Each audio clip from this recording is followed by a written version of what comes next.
En écologie, on parle de la métaphore du colibri qui, lorsque la forêt est en feu, vient amener une goutte après l'autre sur le feu. Et puis les autres animaux lui disent mais pourquoi tu fais ça, ça ne sert à rien. Puis le colibri répond je sais mais au moins je fais ma part.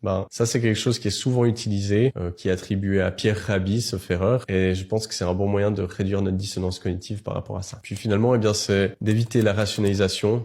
Arrêter de chercher à se justifier dès qu'on voit qu'on part dans un chemin de justification, de rationalisation, de se dire ok non stop, là c'est juste qu'il y a un décalage et c'est le décalage que je dois adresser comme problème, pas à trouver des arguments pour le justifier. Finalement, chercher du soutien, à nouveau, s'entourer, discuter, échanger, ça nous permet de voir aussi que on n'est pas la seule personne à être parfois en dissonance cognitive, que c'est humain et que c'est pas ça le problème. Le problème c'est d'identifier la dissonance et de ne pas se réaligner. Et puis ça peut être aussi de s'inspirer, d'expériences d'autres personnes, des personnes qui se sont réalignées à leurs valeurs. Je pense que dans à peu près tous les livres de développement personnel, ça commence par avant j'étais un trader, je ne pensais qu'à l'argent, je détruisais le monde, etc. Et puis alors maintenant j'ai eu un éveil et puis je me suis dit qu'il fallait que j'aide les gens. Voilà, alors ça c'est hyper caricatural, mais souvent ça commence comme ça. Alors voilà, ça peut être un exemple de réalignement, même si c'est pas toujours le cas pour tout le monde et qu'il y a des gens qui se lancent dans le développement personnel uniquement pour des mauvaises raisons, pour l'ego,